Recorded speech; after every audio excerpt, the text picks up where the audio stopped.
We do not choose to exist. We do not choose what environment we grow up in. The people we become, the lives that we lead, the beliefs and values that we learn to hold, owe much to the lottery of our birth. Our starting point in life is one of complete dependence on forces, genetic and environmental, that we don't control. And these forces can shape us into many things. In fact, human history would suggest there's neither a belief too bizarre nor an action too appalling for humans to embrace given the necessary cultural influences. This simple idea has profound implications for our personal and political freedom. Imagine two enemies on a battlefield. Let's say an Israeli and a Palestinian. Suppose we could go back in time and swap them at birth, so that each would be raised in the other's culture. In time, would each not end up fighting for the other side? A different flag, a different religion, a different ideology. This outcome would certainly surprise no one. It seems like common sense. But the implications are significant. We're readily admitting that the deepest convictions of these two individuals are, in a sense, arbitrary. Go back to the moment of your own birth. What kind of person could you be today with a different starting point in life? Clearly, you don't choose when, where, or to whom you're born. You don't choose to be born a Muslim or a Christian, rich or poor, into a war zone or a peaceful suburb. So think of all the human cultures that have ever existed that you could have been born into. A Maasai tribe, medieval England, fascist Germany. And with each one, what could you have ended up believing, fighting for, defending? Today we're appalled by the injustices of past societies, such as racism, sexism, slavery. But had any one of us grown up in one of those societies, there's no reason to think that we wouldn't have embraced their values and defended their traditions. The truth is, any one of us might have developed loyalty to any group, nation, religion, ideology, learned any language, practiced any social custom, or partaken in any act of barbarism or altruism. All of these ideas point to a simple truth. We do not choose our identity, we inherit it. Let's take a closer look at the reasoning here. As newborns, we're not responsible for our own natures. We're endowed with genes that we didn't ask for, and we're faced with a world that we played no part in creating. So at what point do we become responsible for who we are? The answer is that we don't. By the time we're old enough to contemplate our own identity, we already have one. And by then, the way that we see the world is framed by our prior conditioning. And that conditioning informs every choice that we make, even the choice to rebel against that conditioning. In short, long before we can shape the world has firmly shaped us.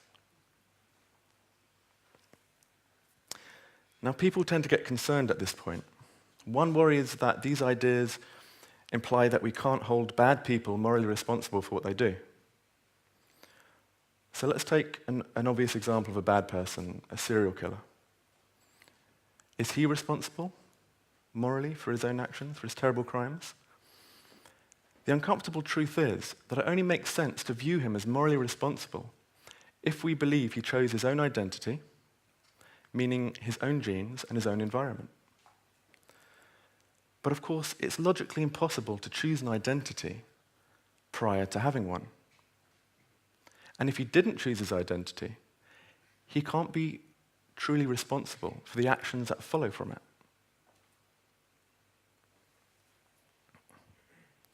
Consider this true story.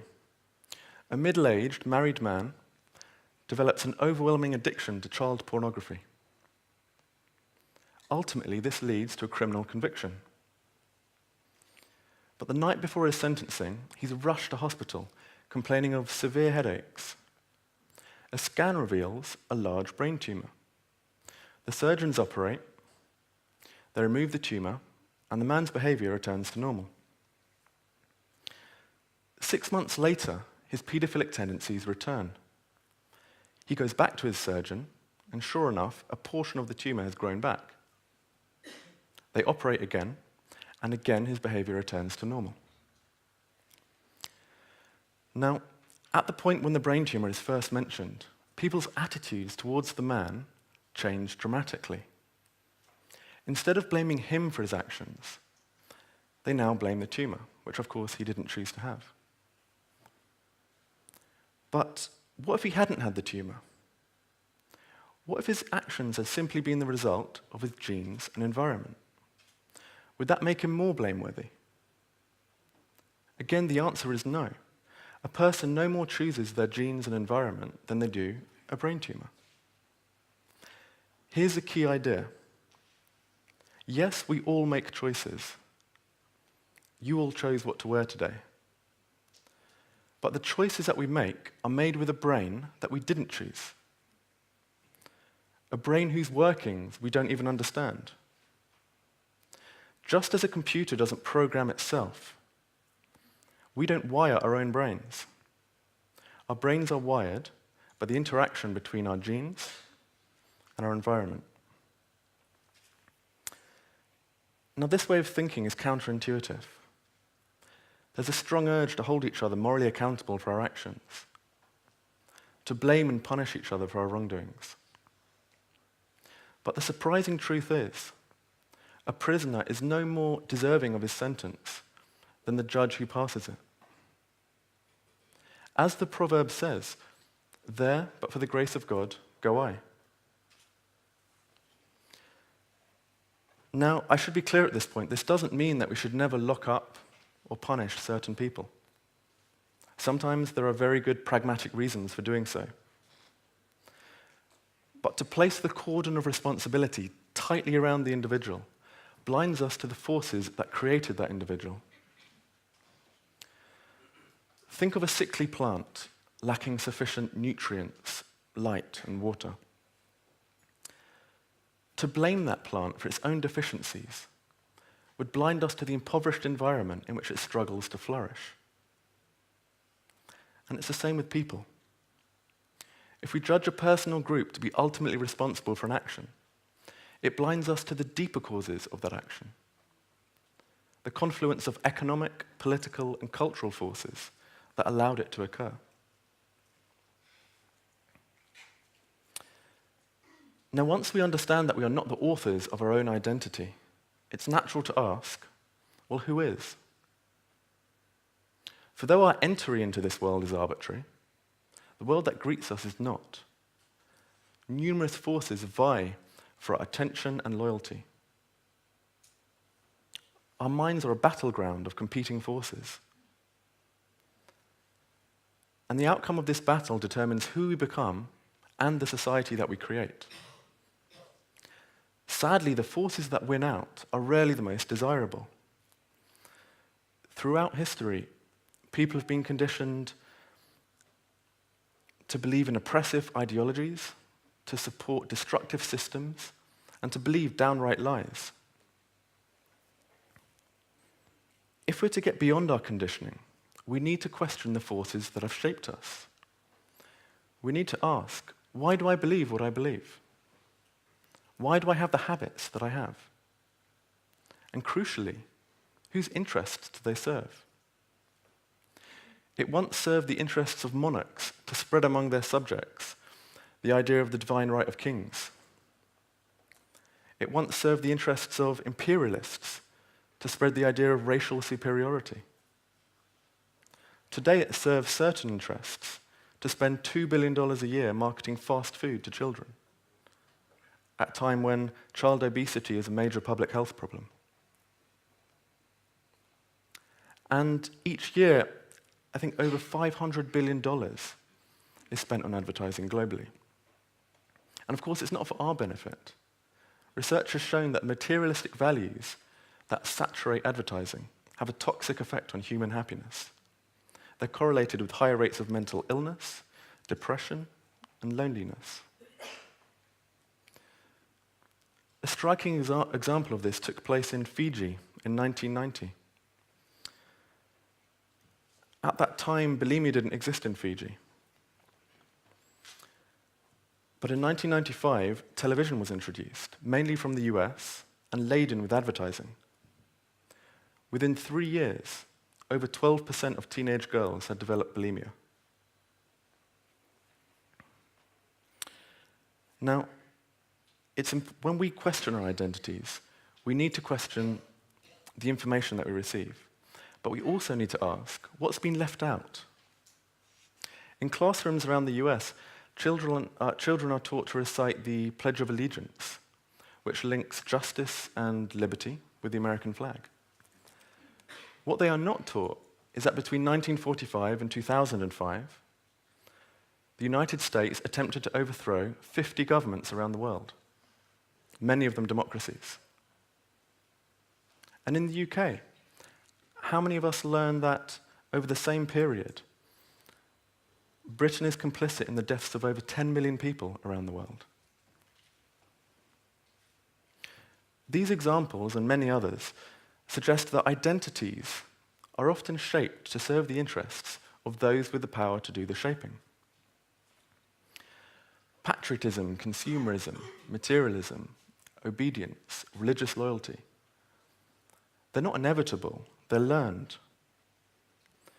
We are the soil in which our culture plants the seeds of belief, loyalty, and behavior. This is the reason that over 90% of people born in Sudan become Muslim, over 90% born in Thailand become Buddhist, and over 90% born in Italy become Catholic. If we're lucky, our culture will plant in us the seeds of reason and doubt, so that we can grow the tools necessary to question our inherited identity and the world that we're confronted with. This is the closest we can get to escaping the arbitrary nature of our identity. Because if we're going to be shaped by something, it may as well be reality. And to stay in touch with reality, we need the tools to make our own discoveries and to question. To question the agendas behind our education, media, culture, religious institutions, and the economic and political ideologies that underpin our lives. And it's of vital importance that this questioning takes place. To shape identities is to shape the future. But what future are we creating? Our world is scarred by war, extreme inequality, and environmental devastation. If we are to create an alternative future, we can't reproduce the thinking that shaped our past.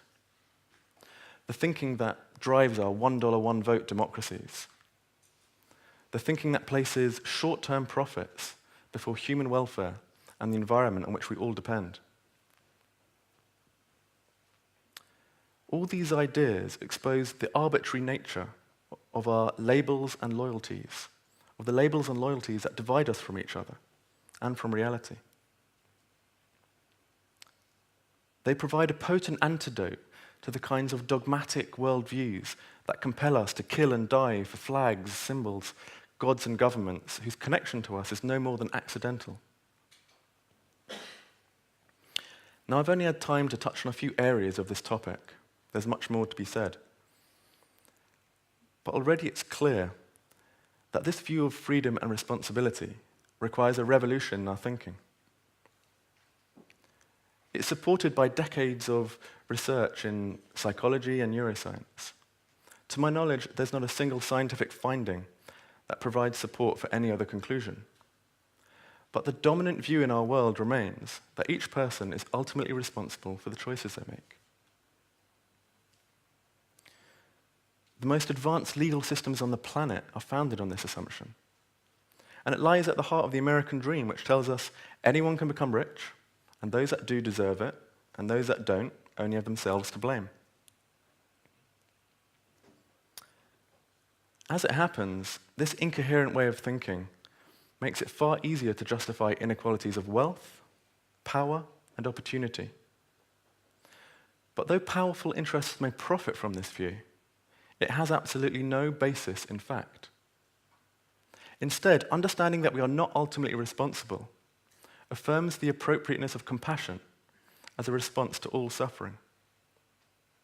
It shows that no person is more deserving of happiness or suffering than anyone else, whoever they may be and whatever they may have done.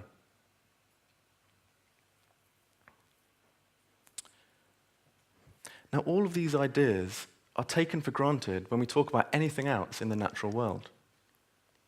But when it comes to us, we assume it doesn't apply. Perhaps it offends our egos. It is a humbling conclusion. But it's also empowering. To acknowledge that we are not ultimately responsible is the closest we get to taking responsibility. The more we understand the effect the world has had on us, the more we can control the effect we have on the world. The more we understand the limitations on our freedom, the better placed we are to transcend those limitations. It's through understanding and questioning, not ignorance, that we empower ourselves to create a fairer, happier, more compassionate world. Thank you.